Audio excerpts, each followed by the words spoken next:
안녕하세요. 스페인 역사문화 세미나 5주차 수업 시작하겠습니다. 다들 건강은 괜찮죠? 계속 마스크 잘 끼고 건강관리 잘 하시기 바랍니다. 자, 시작할게요. 오늘은 영웅들의 시대에 대해서 이야기해 볼게요. 자, 스페인 역사에서 가장 중요한 분기점 중에 하나가 되겠죠. 뭐 거의 손가락에 꼽히는 어떤 그런 분기점이 됩니다. 레콩키스타죠.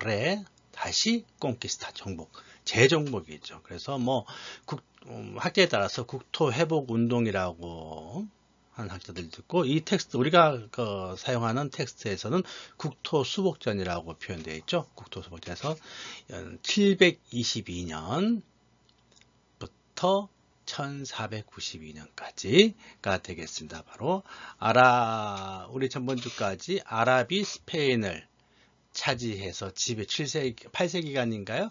지배했었죠. 자, 이제 거기에 대해서 이제 반기를 드는 겁니다. 아랍이 그때 스페인어를 땅을 차지했지만 마지막에 제일 위에 아스투리아스 지방, 바로 갈리시아 오른쪽에 있는 아스투리아 지방, 완전 산간 지방이죠. 아주 높은 산들도 많고, 그래서 그런 산간 지방에 마지막으로 이제 도망갔던, 피신했던 그런 기독교 세력은 그냥 어차피 아랍 애들은 유럽을 꿈꿨기 때문에 그 뭐 산골짜기 조금 남은 것까지 신경을 안 쓰고 그냥 유럽에 눈을 돌린 겁니다. 자, 그것이 이제 뭐랄까요? 발화점이 된 거죠. 거기에서 이제 기독교 세력의 재반격이 이제 이루어지는 겁니다. 그래서 722년 소고트 왕국의 귀족이었던 펠라요 장군이 을 중심으로 해서 레콩키스타가 드디어 출발을 하는 겁니다. 그래서 어찌 보면 처음으로 어떤 승기를 잡았던 전투라고 할 수 있죠. 바로 아스투리아 지방에서의 꼬바동가 전투. 꼬바동가, 여러분들이 아마 여행 가시면은 많이들 가시게 될 겁니다. 꼬바동가 워낙 상징적인 장소이기 때문에 꼬바동가를 보면은 당시에 펠라요 장군상도 아마 여러분들이 보실 수 있을 겁니다. 큰 동굴이 있어요. 거기 가보면 큰 동굴이 있는데, 이제 거기에서 이제 시작된 겁니다. 바로 이 레콩키스타는. 그래서 이 아스투리아스라는 거는 어떤 보면은 스페인의 어떤 그런 항전, 대외 항전, 외세의 침입에 대한 어떤 항전 정신의 어떤 상징적인 그런 지역입니다. 아스투리아스 지방은. 그래서 이 아스투리아스는 산간지 지방이다 보니까는 뭐 대표적으로 노조 중에서 무슨 광부들의 노조가 있는데 굉장히 대표적인 강성 노조로 꼽히는 것이 바로 아스투리아 지방의 광부 노조입니다. 그래서 바로 그래서 여기 텍스트도 있는데 14세기 말부터 해서 지금까지 스페인은 이제 왕국이잖아요. 왕이 있는 나라다 보니까는. 근데 그 왕이 계승권을 가진 왕자들 중에서도 왕이 계승권을 가진 황태자를 가리켜서 프린시페 데 아스투리아스 왕자라고 일컬을 정도로 이 아스투리아스의 어떤 항전, 독립정신이라 그럴까요? 굉장히 인정을 받고 있습니다. 그래서 아스투리아스 그러면은 역시 그 산간지방 사람들이 좀 뭐랄까요? 지계가 높다 그럴까요? 아주 호전적이고, 우리나라 남북한 다 이제 일컬어서 우리나라에서 가장 이런 아스투리아스 지방과 비슷한 데가 어딜까요? 아주 사람들이 호전적이고 기계가 높고 그런 데가 어딜까요?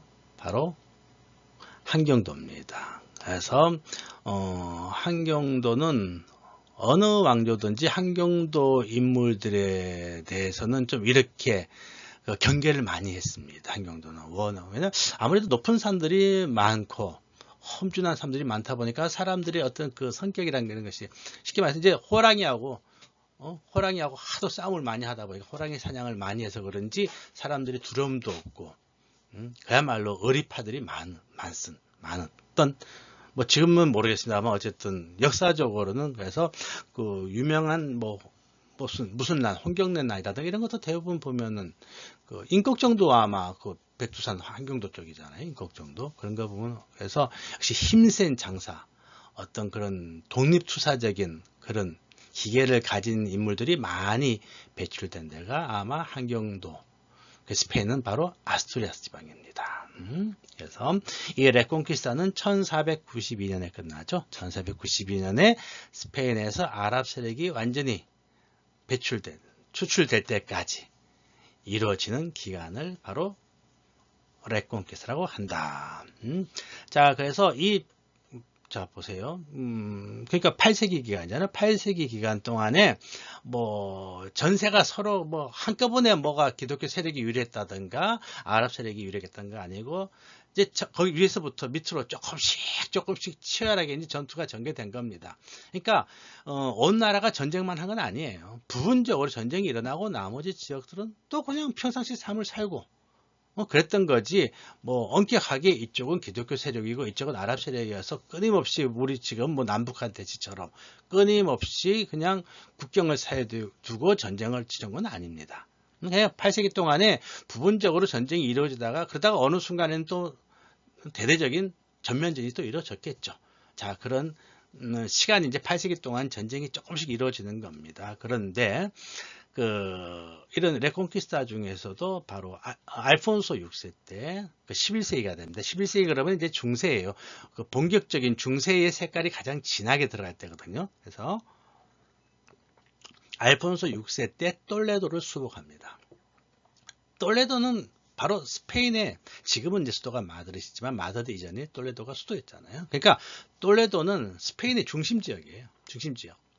마치 서울을, 얘네들 한성이죠.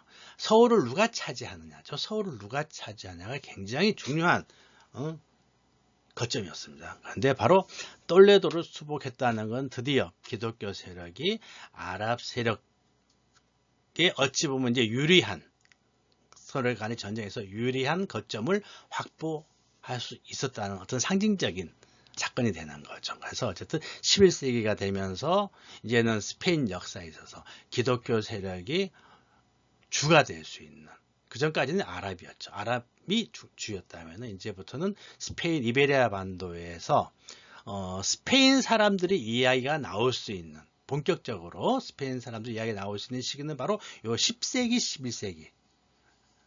11세기부터 시작되는 겁니다.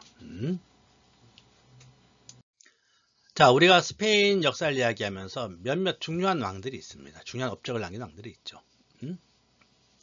그런데 이 중세에서 이제 1492년에 나중에 이야기하겠지만 이사벨 여왕이 어찌 보면 이제 스페인 중세에서 근대로 넘어가는 길목에서 중요한, 물론 통일을 시켰으니까 중요하겠죠. 그러면 그 전에 스페인 중세에서 가장 유명한, 중요한 업적을 남긴 왕을 뽑자면 바로 이 사람입니다. 알폰소 10세.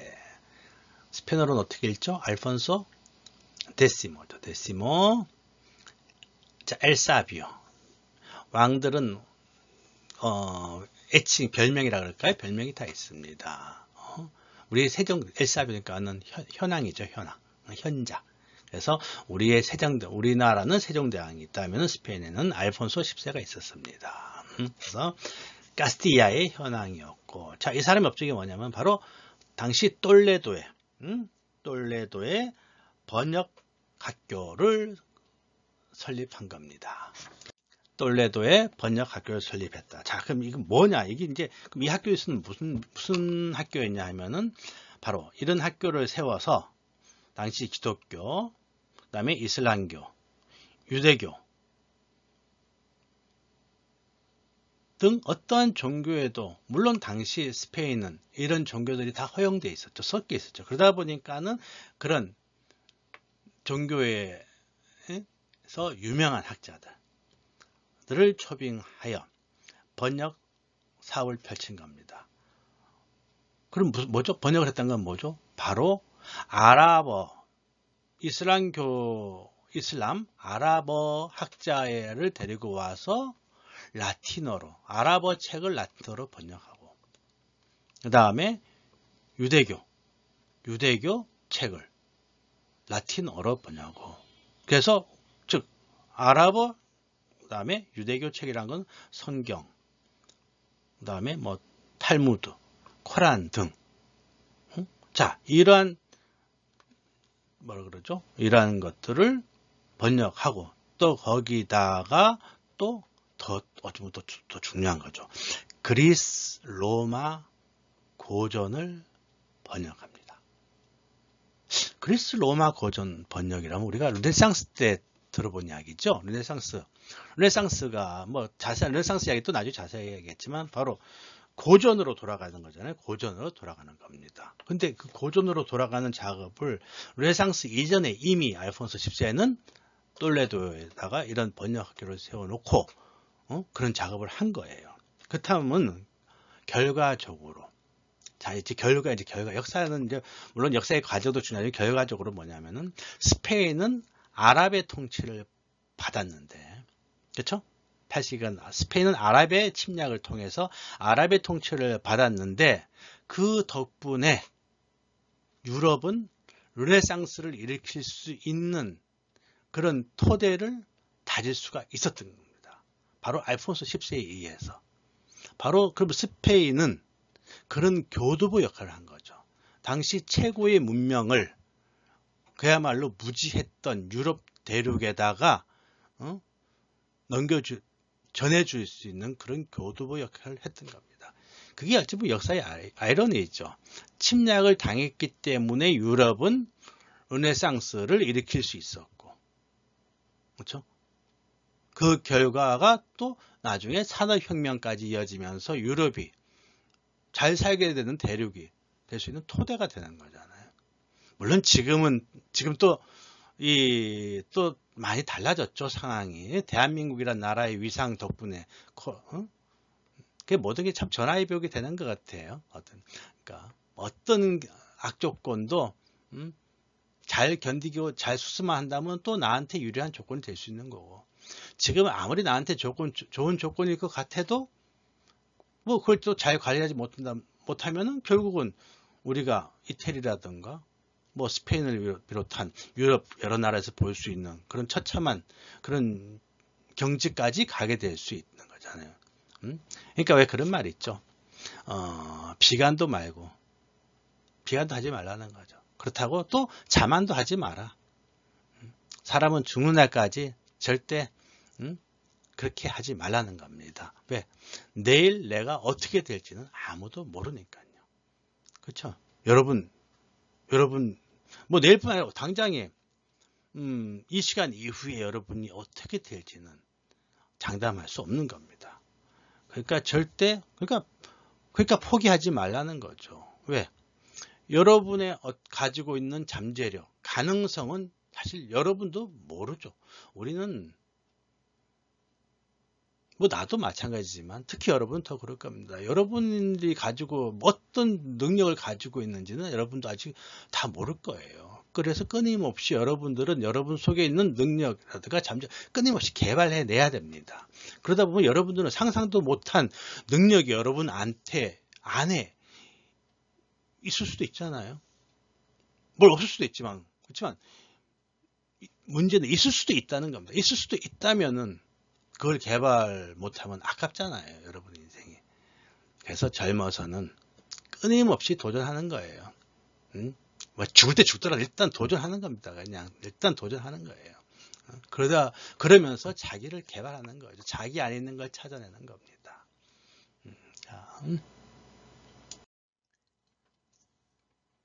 자, 이렇게 국토수복전이 어떤 스페인 중세 역사 동안에 중세 기간 동안에 계속 이루어지는 겁니다. 이렇게 바로 이 국토수복전이라는 것은 어찌 보면은 기독교 세력과 이슬람 세력 두 세력 간의 어떤 두 문명 간의 충돌이라고 볼 수 있는 거죠. 자, 그러면은 여러분, 기독교 세력과 이슬람 세력의 충돌, 바로 십자군 전쟁이죠. 십자군 전쟁입니다. 유럽은 십자군 전쟁의 포화 속에서 있을 때입니다. 물론 그 당시는 포화라기보다는 칼이었죠. 칼과 칼의 맞대결 속에 이제 있었던 겁니다. 그러면 근데 스페인은 바로 십자군 전쟁의 일부분이라고 볼 수 있겠죠. 이베리아 반도에서 이미 십자군 전쟁이 이루어진 거예요. 기독교와 이슬람의 충돌이었으니까. 그래서 스페인이 결국은 이슬람 세력으로부터 유럽의 기독교 세계를 지키는 어떤 그 교두보, 보루 역할을 한 겁니다. 만약 스페인이 완전히 무너졌더라면은 유럽은 위험했겠죠. 분명히 위험했을 겁니다. 그래서 이 당시 어떤 그런 어찌 보면 독립전쟁이죠. 내 나라를 다시 뺏겠다는 독립전쟁이자 이거는 종교 전쟁이었다. 그래서 성전의 개념이 되는 겁니다. 성전의 개념. 자, 그런데 이슬람 세력은 뭐예요? 빽이 있죠. 든든한 빽이 있죠. 알라의 이름으로 막 말 타고 공격을 합니다. 근데 좀 밀리는 거예요. 왜냐면 쟤네들은 문명도 높고, 그렇잖아요. 수준이 높단 말이에요. 수준이 높은 애들 훨씬 더 유리하죠. 한국도 훨씬 더 발달했고. 그러니까 기독교 세력도 뭔가 믿을 만한 빽이 필요했던 거예요. 믿을 만한 빽이. 자, 그런데 우연히도, 자, 보세요. 9세기 초입니다. 9세기면은 거의, 아직은 기독교 세력이 이슬람 세력보다 우위에 있지 못했어요. 왜? 아까 보세요. 아까 똘레도 10세기인가 11세기에 똘레도를 수복하잖아요. 그러니까 아직 9세기는 아직까지도 기독교 세력이 약할 때입니다. 그러니까 더욱더 강한 빽이 필요했을 거예요. 근데 진짜 우연히도 갈리시아 지방, 스페인 저 왼쪽에 갈리시아 지방에서 성 야고보, 예수님의 12제자 중에 한 분이었던 성 야고보의 무덤이 발견되는 거예요. 물론 우리가 여기에 대한 자세한 설명은 나중에 또 할 겁니다만은, 자, 그래서 여러분들이 저기 봤죠? 까미노 데 산티아고. 자, 성 야고보의 무덤이 발견됐대요. 와, 다른 사람도 아니고 예수님이 제자의 무덤이. 그럼 어떻게 되겠어요? 사람들이 그 무덤에 구경 가겠죠. 왜? 성 야고보에게 힘을 얻기 위해서. 우리도, 여러분도 아마 우리 요즘도 그런가 모르겠어. 제주도 가면요, 제주도 그 명성지마다 하루방들이 있잖아요. 돌 하루방이 있는데 보면은 코가 많이 딸려 있어요. 코가 많이 딸근 하루방들이 꽤 있습니다. 그 코가 왜 딸았게요? 만져가지고. 왜 코를 그렇게 만졌을까요? 누가? 요즘은 아니지만 전에는 신혼여행들을 가면은 제주도로 갔어요. 그러면은 신혼여행 가서 그 신부들이 돌 하루방에 코를 그렇게 만졌어요. 왜 만졌을까요? 이제 상징적이죠. 코라는 것이. 그래서 돌 하루방에 코를 만지면은 아들을 낳는다. 아들을 갖게 된다. 그래서 그렇게 코를 만지면서 빌었다 그러더라고요. 하루방 코도 그렇게 가서 비는데 야곱의 무덤 정도면 뭐 대단한 빽이겠죠. 그래서 간 겁니다. 자, 스페인 사람들만 갔겠어요? 당시 유럽은 십자군 전쟁이었습니다. 다 아랍 세력과의 전쟁 속에서 사람들이 뭔가 전쟁이니까는 어떤 힐링도 필요했을 거예요. 마음의 위로도 얻고 뭔가 힘을 얻기 위해서 스페인의 저기 갈리시아 그 골짜기, 그쵸? 거기까지 걸어 옛날에 걸어갈 방법밖에 없겠죠. 간 겁니다. 요즘 여러분들도 갔다 온 친구들도 있고 앞으로 걸어가겠죠. 그 산티아고 순례길을. 자, 사람들이 걸어가다 보니까는 길이 만들어진 거예요. 원래는 길도 없었겠죠. 그래서 산티아고 가는 길이 만들어진 겁니다. 자, 오늘 수업의 가장 중요한 테마죠. 영웅들의 이야기. 이제 본격적으로 하겠습니다. 스페인 영웅 중에 영웅, 바로 로드리고 디아스 데 비바르입니다. 엘시드라고 하죠. 별명으로 엘시드입니다. 아랍어로 주군이라는 뜻으로 엘시드는 너무나도 위대한 영웅이었기에 당시 기독교를 세력을 대표하는 장군이었지만은 상대방의 아랍인들까지도 존경을 해서 그를 주군이라고 부를 정도로, 그래서 엘시드라고 칭할 정도로 그렇게 위대했던 중세 최고의 기사였습니다. 그러니까 당시 중세가 추구했던 어떤 그런 가치관을 다 갖추고 있었던, 그야말로 문과 무를 겸비한 그런 장군이었습니다. 그래서 이 실제 인물 로드리고 디아스 데 비바르의 그 위대한 업적을 노래로 만들었던 스페인 최초의 서사시가 바로 깐타르 데 미오시드입니다. 엘시드의 나의 주군의 노래, 엘시드의 노래라는 걸로 1207년경에 이제 만들어진 건데요. 바로 중세 문학의 대표적인 작품이에요. 그리고 어떤 우리가 지금 알고 있는 스페인 문학에서 최고봉은 바로 세르반테스의 돈키호테죠. 바로 그런 돈키호테가 나올 수 있었던 토대가 된 작품이라는 거죠. 그래서 굉장히 문학적으로도 가치를 평가받고 있는 그런 작품입니다. 자, 그런데 작품도 작품이지만 이 로드리고 그 작품 속에 나타나는 그 이 영웅의 이야기가 참 재미있어요. 왜 재밌냐면은 간단하게 줄거리만 말씀드릴게요. 당시 최고의 이제 그러니까 귀족 세력 중에 최고였죠. 최고의 실세였습니다. 최고 실세였는데 이 사람이 이제 자기가 모시는 군주가 있겠죠. 군주 영주가 있을 겁니다. 그 다음에 그래서 스페인에 한 왕이 살고 있었는데 중세 한 왕이 살고 있었는데 그 아들이 2명 있고 딸이 1명 있었어요. 딸이 1명. 그러니까 그 왕의 가장 충복이죠. 엘시드는 그 왕의 가장 충복이었습니다. 근데 이제 이 왕이 이제 나이가 들어가지고 죽을 때쯤 되니까는 형제간에 이제 쉽게 말해서 이제 형제간에 서로 왕자를 노리는 왕자의 게임, 전쟁이 이제 이뤄진 거죠.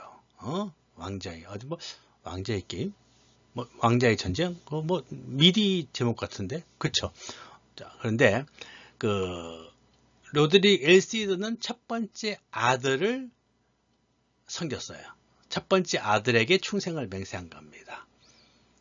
물론 그리고 역시 엘시드가 있었기 때문에 그 첫 번째 왕자 세력이 가장 강했겠죠. 그러니까 2번째 아들하고 3번째 막내딸이에요. 3번째 딸이 서로 결탁을 합니다. 그래서 서로 이제 전쟁이 벌어지는 거죠. 2대1로 이제 싸움이 벌어진 겁니다. 자, 그러한 전쟁 속에서 어느 날 시드가 모시고 있었던 첫 번째 왕이 살해를 당해요.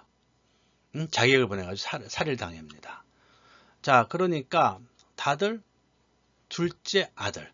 자, 그 둘째 아들이 나중에 알폰소 6세가 되는데 그 둘째 아들한테 의심이 눈초리를 보내는 거예요. 그런데 이제 바로 그 중세의 이제 가치관에서 자객을 보내서 죽인다는 것은 비겁한 행위예요. 비겁한 거. 스페인 사람들이 가장 모욕적으로 듣는 말이 뭐냐면 비겁하단 말이에요. 꼬바르데라고 말하면은 목숨 걸고 싸워야 됩니다. 그러니까 욕 중에서 최고의 욕이 바로 꼬바르데예요. 그러니까 형하고 정정당당하게 싸우면 되지 왜 뒤에서 몰래 자객을 보내서 살해야 되는 거죠. 그건 굉장히 비겁한 행위고 남자스럽지 못한 행위이기 때문에 정당성을 인정받지 못하는 겁니다. 그렇지만 알 수 없는 거죠. 범인은 결국 알 수 없었던 겁니다. 그래서 어쨌든 첫째 아들이 죽음으로써 둘째 아들이 이제 왕위에 오르게 되는데, 이제 알폰소 6세로 즉위하는 날, 그날. 자, 스페인 왕들은 쉽게 말해서 왕의 이제 선서식을 하겠죠. 왕의 선서식을 합니다. 왕의 선서식을 할 때, 어에다가 손을 얹고 맹세를 하거든요. 어에다가 손을 얹고 이제 맹세를 합니다. 왕으로서 이제 선서를 하는데, 책인데, 무슨 책에다 손을 얹어놓고 선서를 할까요? 바로 비블리아, 성경책입니다. 성경책에 쫙 놓고 이제 왕으로서 이제 최선을 다해서 이 나라를 통치하겠다고 맹세를 하는 순간 그 자리에서 엘시드가 딱 앞에 나타나는 겁니다. 나타나서는 자 이렇게 말하는 거죠. 당신이 당신의 형을 살해하지 않았다는 거를 이 성경에 대고 맹세를 하라 이렇게 말한 겁니다. 어찌 보면 위협이죠. 근데 그래도 왕인데 왕으로 즉위를 하는 순간인데 엘시드는 결국 신하잖아요. 신하가 암만 세력이 강했든 어쨌든 신하가 그렇게 위협적으로 위협을 하니까 뭐 어쩔 수 없이 이제 말은 듣습니다. 나는 그하고 아무 상관이 없다. 그 사건 아무 상관이 없다 말을 했지만 속으로는 부글부글 끓어올랐겠죠. 기분 나쁘죠. 어떻게 신하가 건방지게 그렇죠? 그래서 너 두고 보자 이런 겁니다. 자 이제 왕이 됐어요. 어쨌든 왕이 됐잖아요. 왕이 최고잖아요. 왕이 최고입니다. 자, 그래서 온갖 핑계, 구실을 삼아가지고 엘시드를 어떻게 하면 저 인간을 즉 가스티아에서 쫓아낼까, 추방시킬까를 하다가 결국은 건수를 잡아요. 그래서 결국 추방시킵니다. 추방시키게 돼요. 이제 가스티아, 자, 근데 당신은 아라카의 전쟁이었잖아요. 이 왕국을 떠나는 순간 다시 뭐예요? 아랍 세력과 부딪힐 수도 있고 그러니까는 알 수가 없는 거예요. 생사를 자신 못하는 겁니다. 그런데 엘시드는 가족이 있잖아요. 엘시드 가족이 있죠. 이게 그러니까 우리로 치면 그거예요. 뭐 김유신, 뭐 우리 위대한 영웅들 있죠. 강감찬, 당나라 뭐 강감찬, 그다음에 뭐 신라 통일할 때 뭐 김유신이라든가 뭐 김춘추, 그다음에 그러니까 여기서 백제의 누구 있죠? 백제의 유명한 장군 있었죠. 계백장군이죠. 계백장군하고 비교하면 조금 더 재미가 있을 것 같아요. 계백장군 혹시 계백장군이 황산벌 싸움 있죠? 싸움 나가기 전에 뭘 하죠? 자기 집으로 가죠. 식구들을 만나러 갑니다. 그리고 어떻게 됐죠? 영화에도 코믹스럽게 처리된 게 나오는데 일단은 말에서 내리지 않습니다. 집에 가서. 물론 이제 이야기 책이니까 뭐 사실인지 아닌지는 모르겠지만은 어쨌든 그 계백장군의 이야기 책을 보면은 그 말에서 내리지 않고 그 하인에게 집에 물인가 간장을 한 종지 떠오라 그래요. 한 공기 떠오라 그럽니다. 그래서 물인가 저도 그건 기억이 안 나요. 물인지 간장인지. 그래서 그것을 이제 마십니다. 마시면서 물이면 물맛이 변하지 않았군. 간장이면 간장이 변하지 않았네.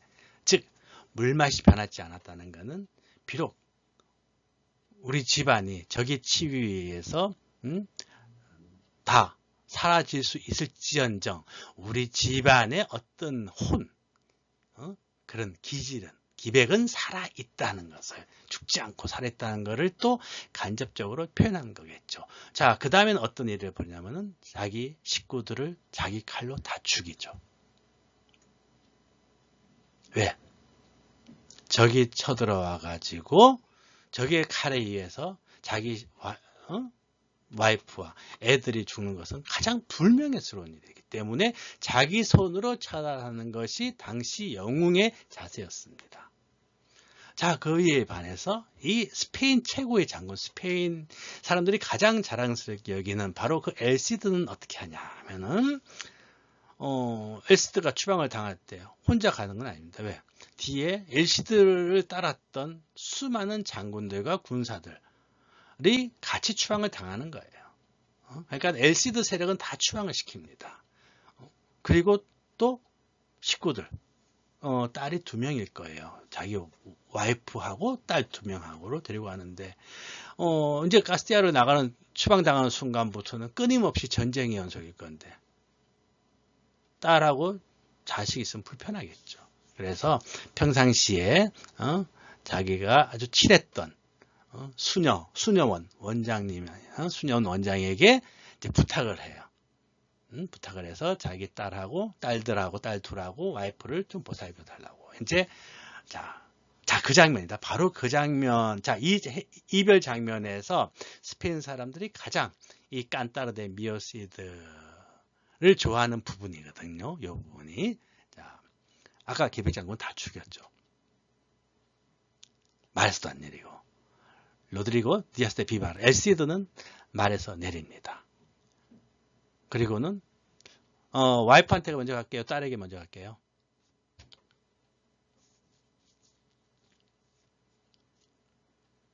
물론 딸한테 먼저 갔겠죠. 엘시드도 딸 바보였던가 봐요. 딸 바보였던가 봐요.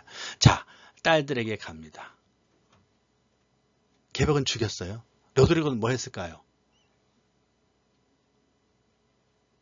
5초, 4초, 3초, 2초, 1초. 로드리고는 웁니다. 펑펑 울어요. 눈물을 못 가, 흐르는 눈물을 주체를 못 합니다. 자, 거기에 제가 이제 스페인어로도 기억이 정확히 안 나는데 그런 표현이 있어요. 번역하면은 손에서 손톱을 빼는 듯한 아픔을 느끼며, 손톱이 빠지는 듯한 아픔. 손에서 손톱이 빠진다는 거 느낌 와요? 느낌 안 오면 뭐 어떻게 하지? 뺄 수는 없고 한번 조금 뭐 좀 찔러 볼래요? 손하고 손톱 사이 있죠? 지금 자, 손하고 손톱 사이로 혹시 펜, 도구 뭐 샵 펜슬 있죠? 샵 펜이나 볼펜 끝으로 한번 찔러 보세요. 어떤지. 빼기는 말고 빼면 너무 아플 거니까. 응?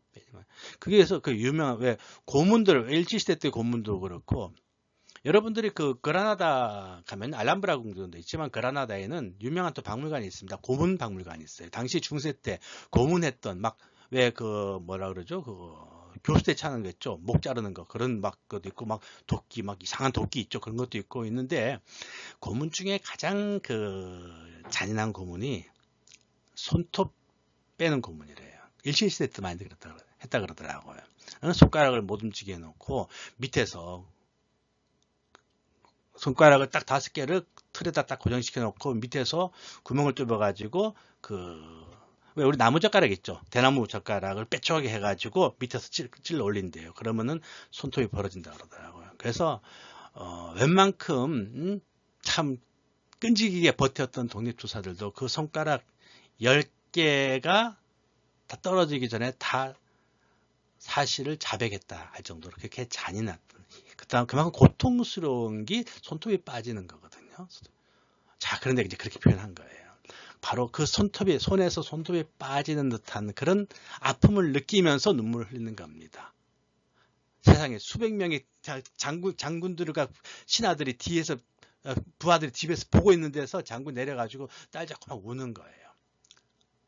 우리는 설사 울었더라도 작품에서 그렇게 표현하지 않았을 것 같은데, 이 스페인 사람들 그거를 되게 좋아해요. 왜? 인간이라는 거죠. 아빠라는 거죠. 아빠. 그 아빠의 슬픔. 우리는 그걸 감춰야지 남자는 울면 안 된다 그러죠. 우리는 남자는 울지 말아 그러자. 남자는 눈물을 보여서는 안 된다고. 우리는 그러지 않아요. 그게 남자라고. 응? 그런데 거기에 반해서 이 사람들은 바로 그 우는 장면을 가장 좋아합니다. 이것이 바로 스페인이에요. 스페인 사람들의 특징 중에 하나가 바로 뭐냐면 굉장히 사실적이라는 거죠. 현실적입니다. 스페인 사람들은 굉장히 현실적이다. 앞에서 그랬죠. 그래서 지금 이 순간을 즐기는 겁니다. 그 사람들은 굉장히 현실적이에요. 그리고 사실적이고 그리고 인간적이에요. 바로 이 세상을 살아가는 사람 누구죠? 이 인간들이잖아요. 인간의 그 본연의 모습을 드러낼 때 그게 가장 사실적인 거잖아요. 그거를 굉장히 좋아하고 사랑합니다. 그래서 우리가 왜 스페인을 가면 좀 편하죠. 뭐 아마 가시게 앞으로 스페인을 여행 가거나 뭐 공부하러 가는 친구들은 내가 느끼게 될 겁니다. 참 편해요. 바로 이러한 거 스페인의 사람들이 어떤 사람들이 할 때 바로 이런 사실적이고 현실적이고 인간적인 걸 좋아한다는 거죠. 자, 그래서 결국은 알폰소 6세에 의해서 쫓겨납니다. 그래서 이제 맡겨두고 떠나죠. 그런데 이제 끊임없이 이제 싸움을 하거든요. 근데 참 저도 그 대학교 다닐 때 내가 이제 3학년 때인가 3학년 때 스페인 문학을 공부하면서 가장 물론 이제 이 작품이 최초의 서사시니까 이 작품을 이제 공부 좀 했는데 가장 의문이 들었던 게 그거예요. 기독교의 대표적인 장군인데, 그쵸? 장군인데 막 아랍 세력과 싸워요. 그럼 당연하죠. 싸우는데 또 가다 보면은 아랍 세력과 또 결탁을 합니다. 아랍 세력과 결탁을 해가지고 다른 기독교 왕하고 또 싸워요. 그럼 이해가 안 되더라고. 어떻게 저렇지? 왜 만약에 그랬다면 그거는 좀 우리 같은 매국노잖아요. 매국노. 그렇죠? 우리 입장에서 볼 때는 우리 같으면 뭐 투사였는데, 그렇죠? 우리나라를 위해서 싸우다가 어느 순간 또 막 일본 세력하고 손잡고 막 싸우고. 우리 같으면 그 완전 매국노죠. 친일파죠. 그런데 여기는 엘시드는 또 아랍 세력하고 손을 잡고 결탁을 해서 다른 기독교 왕하고 또 싸움도 하고. 또 그러다 보면은 돈이 떨어지지 않아요? 어쨌든 뒤에 수많은 그 신하 부하들을 또 데리고 가야 되니까 몇백 명을 데리고 가야 되는데 먹을 게 없으니까는 돈이 필요하잖아요. 돈이 필요하단 말이에요. 돈이 필요한데 그러다 보니까는 당시 그 스페인의 유대인들의 다시피 유대인들은 대부분 그 고리대금업을 했죠. 유대인들은 고리대금업을 했습니다. 항상 현금과 보석. 근데 유대인들은 땅을 안 샀죠. 왜? 항상 언제라도 추방당할 수 있다는 것을 대비하는 거죠. 그러면은 가져가기에 휴대하기에 편리한 바로 보석이나 고리대금, 현금. 그러다 보니까 주로 고리대금업자가 많았죠. 자, 그래서 또 돈 많은 고리대금업자 유태인한테 찾아가서 금괴를 하나 이제 줘요. 자, 이 안에 중요한 게 들어있는데, 그런데 이거를 맡겨달라. 그리고 나한테 돈을 좀 빌려줘라. 나를 믿고, 이거를 좀 맡겨달라. 그리고 돈을 좀 빌려달라. 근데 그 안에 뭐가 들었었겠어요? 굉장히 묵직합니다. 바로 돌을 넣은 거예요. 돌을 넣어놓고는 이제 금괴라고 속인 거죠. 다음 보지 마라. 보지 말고 나를 믿고 그냥. 근데 어쨌든 돈을 빌립니다. 자, 그런 것들. 사기치는 거잖아요. 그렇죠? 어쨌든 유대인 고리대금업자에게 살을 치고. 자, 그러한 모습들을 감춤 없이 그대로 다 드러냅니다. 사람이 살아가는데 필요한 행위들을 그냥 그대로 드러내요. 근데 역시 이제 결론이 달라지죠. 결국은 이제 발렌시아까지 이제 갑니다. 계속 싸움을 벌이면서 발렌시아 가서 당시 아랍 세력이 차지하고 있었던 발렌시아 성을 이제 함락시키고 차지하게 됩니다. 이제 영주가 된 거죠. 발렌시아의 영주가 됩니다. 자, 여기서 보통 사람들 그 알폰소 6세 자기를 쫓아내면서 얼마나 많은 시련을 겪었어요. 그렇게 어쨌든 죽지 않고 살아서 이제 발렌시아의 영주가 됐잖아요. 그런데 바로 발렌시아 성을 자기를 쫓아냈던 알폰소 6세에게 바치는 거예요. 신하로서. 당신은 나의 영원한 왕이라는 것을 인정하는 거죠. 자, 이건 뭐죠? 바로 중세 가치관에서 가장 중요시 여겼던 충입니다. 충. 여러분 아마 도시안에 배웠죠. 임금과 신하 사이에는 충이 있어야 되고 부모와 자식 간에 뭐가 있어야 되죠? 효조. 그 다음에 부부 사이에는 신의가 있어야 되고 바로 정조죠. 정조. 이러한 가치관들. 그러니까 중세가 추구했던 가치관. 결국 신하로서의 충성을 다 보여주는 겁니다. 이게 위대한 장군인 거예요. 바로 그런. 자, 그리고 조금 더 재밌는 이야기, 마지막 부분. 자, 그래서 이제, 발렌시아, 에서 이제 영주로서, 이제 영웅으로서 이제, 또 살아갑니다. 살아가는데, 딸이 둘이 있다 그랬죠? 그런데 이제 딸이 둘이 있으니까 이제 결혼을 시켰어요. 결혼시켰는데, 당시 최고의, 발렌시아 성까지 갖다 바쳤으니까는 사익감도 왕이 좋은 사익감으로 선택해서, 즉, 왕족이죠. 왕족. 2명을 사익감으로 이제 맞이하게 됩니다. 그런데 문제는, 처가살이를 하는 거예요. 처갓집에서 이제 같이 삽니다. 스페인은, 처가살이를 같이 하는데 장인이 너무 잘났잖아요. 위대한 장군이잖아요. 그러니까 이런 예도 있습니다. 어느 날 시드가 낮잠, 시에스타를 자고 있는데, 스페인에서는 낮잠 자죠? 시에스타를 자고 있는데, 애완용으로 사자를 키우고 있었어요. 근데 사자가 우리에서 나온 거예요. 그랬더니 옆에 있던 신하들이고 뭐고 완전히 진짜 쥐구멍으로 다 숨는 거죠. 그랬더니 사애들 둘도 막 쥐구멍으로 숨은 거예요. 궁둥이 뒤로 빼놓고 머리만 그야말로 그냥 머리만 쳐박아 놓고 있는 겁니다. 그리고 엘시드가 자다가 시끄러우니까 눈이 깬 거예요. 봤더니 난리가 아니거든요. 그 일어나가지고 그냥 막 잠겼다고 투덜거리면서 사자를 한 손으로 탁 잡아가지고 우리 안에 집어넣어버린 거예요.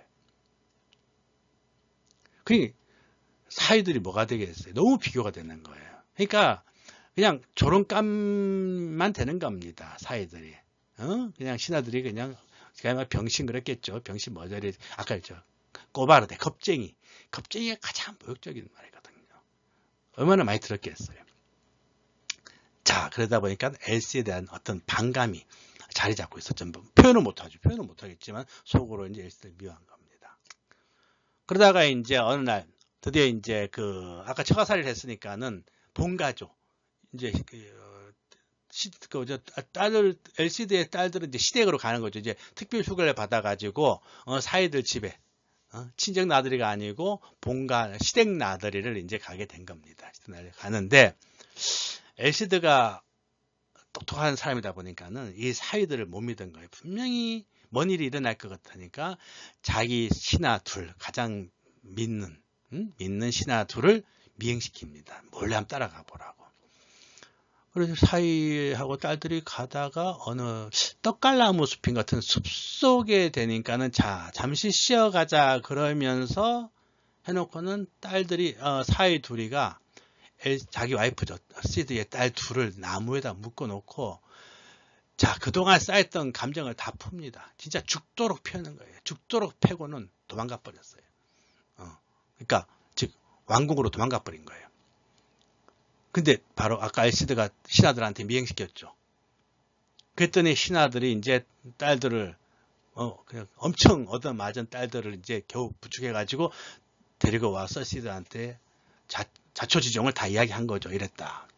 자, 여기서 우리가 또 하나 중요한 중세의 도덕이 하나 나옵니다. 바로 이거는 스페인뿐만 아니고 유럽 전체에서 가장 중요한 덕목이 뭐냐면 아까 충이었죠. 자, 또 하나 바로 명예입니다. 명예. 오노르라고 합니다. 오노르. 스페인어의 오노르 문제가 나옵니다. 자, 명예가 없다면은 살아도 사는 게 아니에요. 명예가 오노르거든요. 그래서 산다는 거는 바로 명예가 있다는 소리예요. 그러니까 명예가 없다면은 그건 죽음 없습니다. 근데 이게 명예라는 것이 우리하고는 좀 다릅니다. 자, 어쨌든 그럼 사이들이 로드리고 시드 집안에다가 불명예스럽게 만든 거죠. 우리 딸을 그렇게 만든 거는 불명예스러운 거예요. 자, 그럼 어떻게 해야 돼요? 불명예의 원인을 제거하면은 더 명예로워져요. 그 불명예의 원인은 뭐죠? 사이들이 딸들을 때린 거잖아요. 그것도 모독적으로 때린 거잖아요. 그리고 그 원인을 제거하려면 어떻게 해야 돼요? 결투를 하는 겁니다. 결투를. 그 명예를 되찾기 위해서는 결투를 하면 돼요. 결투를 해서 그 원인을 제거하면 됩니다. 그래서 주로 결투는 당사자가 여자라면 이 경우는 여자죠. 딸들이니까 딸들의 직계 가족, 아빠나 오빠들, 남동생, 아니면은 그 가족이 위임한 자들. 자, 누가 여기서 나섰겠어요? 바로 아까 딸들을 구출한 두 장군, LCD의 두 장군을 데리러 내세워서 그 두 사이와 결투를 하는 겁니다.